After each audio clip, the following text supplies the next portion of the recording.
আসসালামু আলাইকুম। স্বাগত সবাইকে আমার আজকের পর্বে। তৈরি করে দেখাবো restaurant style mixed fried rice.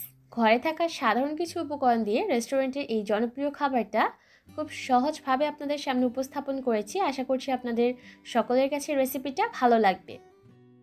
আজকের ফ্রাইড রাইসটা রান্না করার জন্য আমাদের প্রয়োজন পড়বে চিংড়ি মাছ। আমি এখানে আধা কাপ পরিমাপে চিংড়ি মাছ নিয়ে নিয়েছি আর মাছগুলোর খোসা ফেলে মাছগুলোকে ভালোভাবে পরিষ্কার করে নিয়েছি।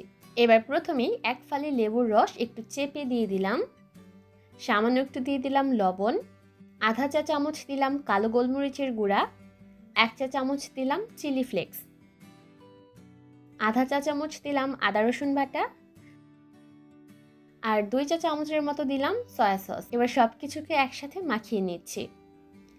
মাছগুলোকে মাখিয়ে নেওয়া হয়ে গেলে আমি একটা সাইডে 20 মিনিটের মতো রেখে দিচ্ছি ম্যারিনেশনের জন্য।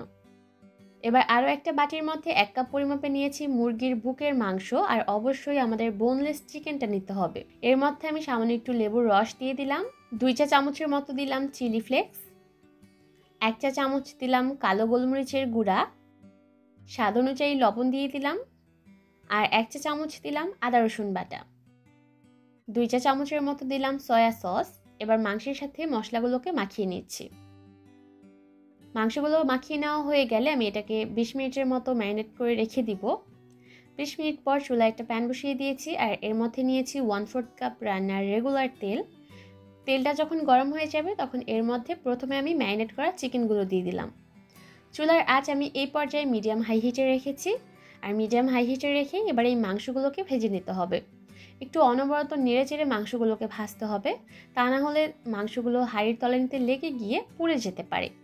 যেহেতু মুরগির বুকের মাংস ব্যবহার করেছি তাই মাংসগুলো সেদ্ধ হতে কিন্তু খুব বেশি একটা সময় লাগবে না। 5 থেকে 6 মিনিটের মধ্যেই দেখবেন মাংসগুলো সেদ্ধ হয়ে যাবে। এর মধ্যে কিন্তু মাংসগুলো সেদ্ধ হয়ে গেছে আর মাংসের রংটা অনেকটা চেঞ্জ হয়ে গেছে। এবার এই মাংসগুলোকে চুলা থেকে নামিয়ে নিচ্ছি। এবার সেই একই তেলের মধ্যে আমি ম্যারিনেট করা চিংড়ি মাছগুলো দিয়ে দিলাম। এবার অনবরত নেড়ে চেড়ে এই চিংড়ি মাছগুলোকে ভেজে নিতে হবে। চুলার আঁচ আমি এই পর্যায়েও মিডিয়াম হাই হিটে রেখেছি। যেহেতু মাছগুলোর খোসা বাদ দিয়ে আমরা মাছগুলো নিয়ে নিয়েছি তাই মাছগুলো কিন্তু সেদ্ধ হতে খুব বেশি একটা সময় লাগবে না। 4 থেকে 5 মিনিটের মধ্যে ভাজলেই দেখবেন মাছগুলো ভাজা হয়ে যাবে আর সেই সাথে সেদ্ধও হয়ে যাবে। এবার মাছগুলোকেও আমি চুলা থেকে নামিয়ে নিয়েছি আর সেই একই তেলের মধ্যে আমি 2টা ডিম ভেঙে দিয়ে দিলাম। এর মধ্যে সামান্য একটু লবণ আর গোলমরিচ দিয়ে দিলাম। এবার এই ডিমটাকে স্ক্র্যাম্বল করে নিতে হবে। ডিমের নিচের অংশটা যখন একটু সাদাটে হয়ে আসবে তখন চামচের সাহায্যে নেড়ে চেড়ে একটু ভেঙে দিতে হবে।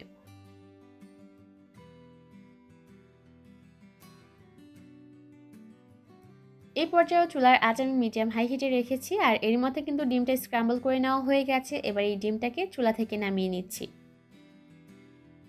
ডিম নামিয়ে নেওয়া হয়ে গেলে সেই একই প্যানের মধ্যে 2 টেবিল চামচ তেল দিয়ে দিলাম, 1 চা চামচ দিলাম কুচি করে নেওয়া আদা আর 1 চা চামচ দিলাম রসুন। এবার এই দুইটাকে ভেজে নিচ্ছি। ভেজে একদম পুড়িয়ে ফেলা যাবে না। যখন এই দুইটার কালার একটু চেঞ্জ হয়ে হালকা একটু বাদামি রং আসবে তখন এর মধ্যে দিয়ে দিব 1/3 কাপ পেঁয়াজ কুচি। আর পেঁয়াজগুলোকে আমি মিহি কুচি করে নিয়েছি, কোনোভাবে বড় টুকরা করে কেটে নেওয়া যাবে না। 1 টেবিল চামচ দিয়েছি কাঁচামরিচ কুচি। এবার এই সব কিছুকে 3 থেকে 4 মিনিটের মতো ভেজে নিচ্ছি। পেঁয়াজগুলোকে বাদামি করে ভাজার কোনো প্রয়োজন নেই। যখন পেঁয়াজগুলো একটু নরম হয়ে আসবে ঠিক সেই পর্যায়ে এর মধ্যে দিয়ে দিব 1 কাপ পরিমাপে ব্রোকলি। আর ব্রোকলিটাকে একটু নেড়ে চেড়ে মিশিয়ে নিয়ে এর মধ্যে দিয়ে দিলাম 1 কাপ পরিমাপে কুচি করে নেওয়া গাজর। এবার এই দুইটাকে একসাথে ভালোভাবে নেড়ে চেড়ে মিশিয়ে দিয়ে এর মধ্যে সামান্য একটু লবণ দিয়ে দিলাম। যেহেতু আমরা প্রতিটা স্টেপেই লবণ ব্যবহার করেছি তাই এই পর্যায়ে লবণটা একটু বুঝে দিতে হবে। আর আমি যে সবজিগুলো দিয়ে আজকের ফ্রাইড রাইসটা রান্না করছি আপনাদের যে এই সবজি ব্যবহার করতে হবে এমনটা কিন্তু নয়।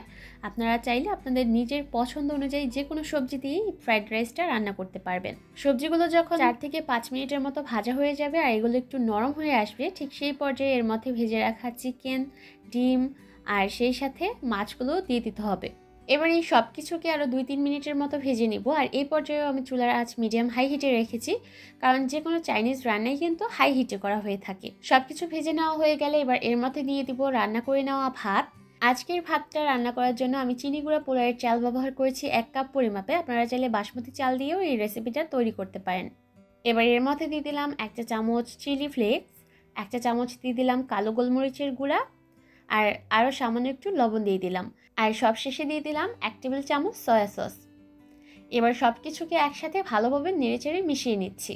চুলার আঁচ মিডিয়াম হাই হিটে রেখে আরও 2 থেকে 3 মিনিটের মতো নেড়েচেড়ে ভেজে নিলেই কিন্তু ফ্রাইড রাইসটা খাওয়ার জন্য একদম রেডি হয়ে যাবে। খুবই অল্প সময়ে অল্প কিছু উপকরণ দিয়ে আপনারা চাইলে রেস্টুরেন্টের এই জনপ্রিয় আইটেমটা ঘরেই তৈরি করতে পারেন। আর এটা রান্না করার পর খেতে এত বেশি টেস্টি হয়, দেখবেন ছোট বড় সকলের কাছেই ভালো লাগবে।